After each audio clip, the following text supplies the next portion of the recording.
And Elise Stefanik put out a statement a little earlier this week saying it will now be November before she decides and makes an announcement whether or not she's going to run for governor here in New York State, as many expect she will.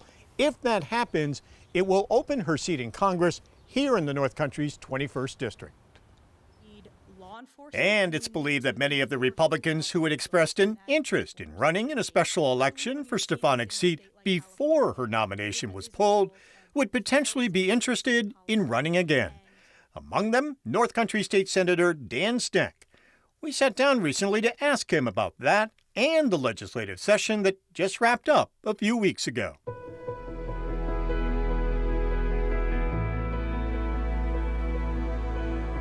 And State Senator Dan Stec joins us in our studio this week. Nice to have you. Welcome. Thanks, Tom. We'll talk more about a possible run for Congress coming up in just a few moments. But first, the legislative session wrapped up for the year a few weeks ago. It will certainly be remembered for the record $254 billion state budget that was passed a month late, an increase of $15 billion over last year.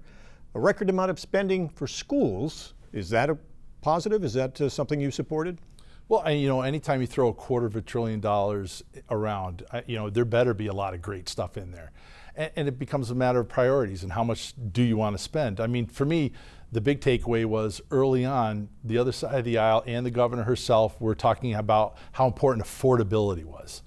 I don't know how taking a state budget that's already more than Texas and Florida's budgets combined, adding $15 billion to it, makes the state any more affordable or attractive to people to stay here or to build a business or a family here. Certainly there's a lot of good stuff on $254 billion budget, but is it affordable? Is it sustainable? Is it wise in the long term? I don't think so. We didn't make the state any more affordable. We're moving money around, and again, some of it in good ways, but at the end of the day, is this going to be good for New Yorkers? Are they going to stay or are they going to continue to leave? My suspicion is we will continue to see people that are paying into the system predominantly fleeing the state for other states. You mentioned good ways. What are some of the good ways? What are some of the good things out of the budget? Well, there's some of the environmental spending that we're doing, the infrastructure spending that we're doing, roads, bridges, we increased CHIPS. Some of the school spending that we did, I don't have a problem with, expanding the meals, free meals for everyone. There's an administrative cost to tracking all that. Just removing that and say we're just going to provide it for anybody. You remove the social stigma, the administration headaches. It's a little bit more money, but I certainly there's a need there for some. A lot of parents, myself included, would say, hey, you know what, I don't need the state to pay for my kids' lunch. I'll pay for my kids' lunch. But on the other hand, there's a lot of kids that, hey, these are where they're getting their meals. And, a kid that's fed is going to be more productive in school. So, there's an investment there, but, that wasn't no money. But it wasn't billions of dollars either. It was a couple $100 million. We didn't do anything for our nursing homes. We continue to support sanctuary policies that are costing us a lot of money, costing us in other ways beyond money as well. The infrastructure spending, there's a lot of spending that's been coming to the Adirondacks for various groups that are doing environmental work. That's great. But again, it's about priorities. What is the right number? And I'm not saying that we could take a $250 billion budget and cut it in half. But, did we need to add $15 billion? I don't think so. My Republican colleagues in the Senate didn't think so. And, that's reflected in our votes on the budget. After the budget was passed, a prison reform package made its way through both the Assembly and the State Senate, calling for reforms in the wake of the deaths of 2 inmates at prisons in central New York. Did you vote for those 10 or 11 bills that were wrapped into that one omnibus? I voted against. There were 2 bills that went through the Senate. I think the second one did not go through the Assembly. I'd love to talk about that one though for a minute. Again, to give you the idea of the mindset of my colleagues that are making the moves that they are in corrections.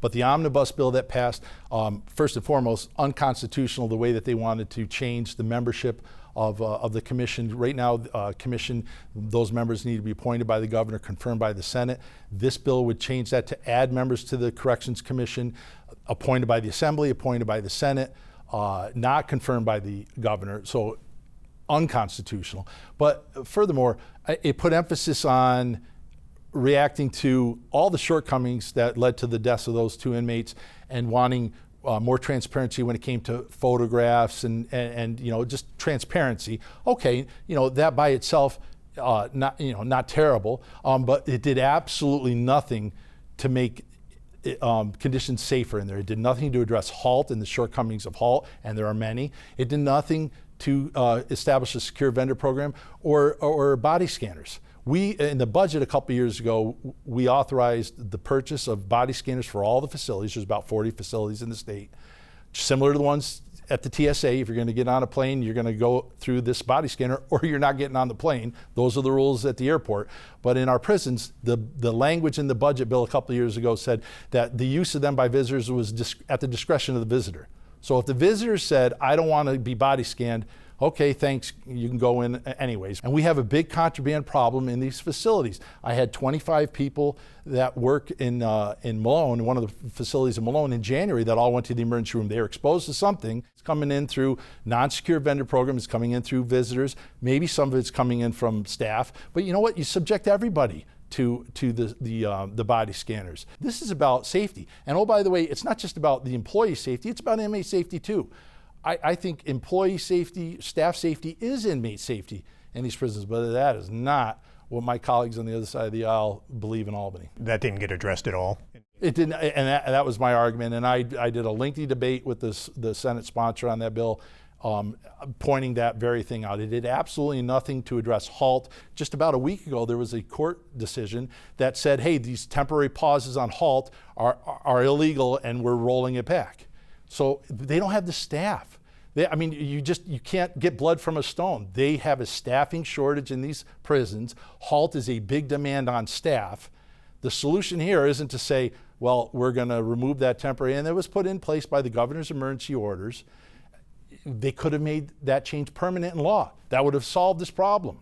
They could have. There's so many things that we could have done at the end of session that needed to be done legislatively. The governor, can exercise a certain amount of emergency authority, but she can't change the law by herself. That takes an act of the legislature, and this omnibus bill completely neglected that. You're going to have further problems in these prisons. We are going to be chasing the staffing issue for years in our correction system. And the staffing issue, HALT, those were the two primary reasons that the corrections officers went out on. Well, and that's the other thing too. The other side, they're trying to manipulate the media to lead the public to believe that this was about money. That corrections officers weren't happy with their pay. So what did they do? They talked about money. Part of the settlement gave them more money, and they wanted to focus on this was about greed from the corrections officers. I've never gotten the impression that there was a complaint about money. No one's going to say no to more money, but the reason why these guys walked out was because they were afraid for their own safety. They had the opportunity to hear the employees, and instead the governor decided to take it personal, and she was going to show them who's boss. And she blackballed them, and she fired them, and she did way more than the Taylor Law requires to do. She made this was a vendetta that the governor brought on our corrections. Right now, there are a lot of state-ready inmates, and if you talk to Sheriff Favreau here in Clinton County, he'll tell you, or you talk to any of the sheriffs in the North Country, because I've talked to all of them, they'll tell you they're holding more inmates at the local county jail that are eligible and should be going to state prison, because the state prison system hasn't said send them to us. And so they're sitting on them. And I'm told that number in the state is around 2,400 people that are in county jails that should be in prisons. It's a smoke and mirrors game that the governor and Commissioner Marticello are playing. Speaking of the governor, a lot of speculation that Congresswoman Elise Stefanik is seriously considering jumping into the race for governor here in New York. Do you think she should run? I think that of all the potential Republican candidates in the state, she would be the strongest candidate. And I think, more importantly, I think she'd be a phenomenal governor. She would be a strong voice for upstate New York, balancing, what tends to be a very left-leaning New York City-centric agenda.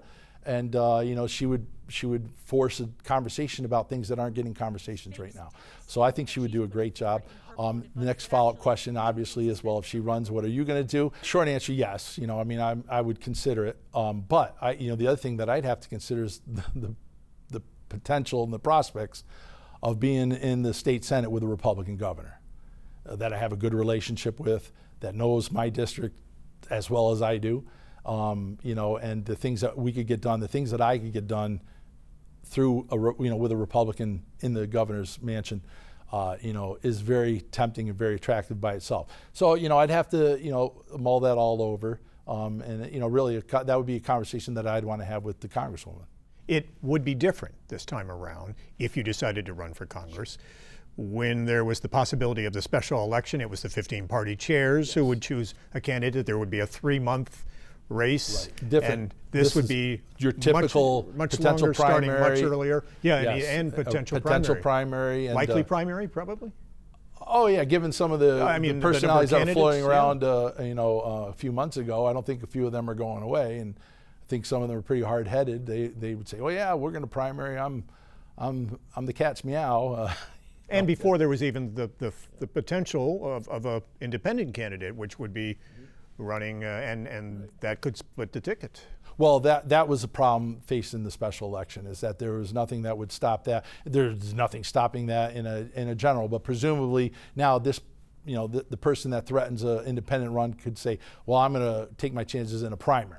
Now, again, you could lose a primary and still say, well, I'm going to take my bat and ball, go home and run as independent. That wouldn't surprise me either. Again, we'd have to decide, the prospects of staying in the Senate with a Republican governor. Save New York State is something that appeals to me. This is my home. I grew up here. I was born and raised in the 21st Congressional District. I don't live on the periphery of it and say I've got a home in there that I'm going to go, and run out of, or, I know what the law says, but I also know that with the exception of my 8 years on active duty in the United States Navy, including service in the Persian Gulf during Desert Storm, I've lived in this congressional district my whole life, and everyone knows it. I was at the town level, I was at the county level, I was in the assembly, I was at the Senate. I've seen a lot of government. I've seen what works, but more importantly, thanks to Kathy Hogle and my colleagues on the other side of the aisle, I've learned a lot of things that do not work, and I'll make sure that the things that are happening in New York State don't translate down to Washington, D.C. We don't need any of that nonsense in D.C. And when might you make a decision? Will you wait for Elise Stefanik to make her decision first? I have plenty of time. The more important timeline is, what works for Congresswoman Stefanik. Trade talks on again, off again. Relations testy between the U.S. and Canada, along with the tariffs on the Canadian goods. You haven't spoken out a lot about the tariffs. Yeah, my district's a big district, and I got to tell you, the farther from the Canadian border you get, the less people are worried about it. So here in Plattsburgh, I'm very mindful of it. Down to Glens Falls, they're not talking about it. And the other thing that I've seen, like it or don't like it, the president's style has been, I'm doing this, and then a couple days later, I'm not going to do that. And so I don't think people are used to that. That is who he is. That's his real estate, his business background coming in, where that's how he negotiates. So he's not really as much a diplomat as he is a businessman, and so I can understand that can be frustrating. Are we doing a tariff? Are we not doing a tariff? But you know what? Canada made a move on some things that he didn't like. He said, we're done talking to Canada. Literally 2 days later, I can't remember exactly what the provision was that Canada, it had to do with intellectual properties, and they pulled that back. So the president's been on a win streak, whether it's his big beautiful bill or whether it's the Middle East, or he's starting to get the wins on the trade deals. I'd like to see this over quickly, and depending on who you are and what you got at stake, too long could be a week, and too long could be 6 months. I like to think that that will be wrapped up and there'll be a deal in place. Dan Stec, thank you for taking the time to be with us. Good seeing you, Tom. Appreciate it.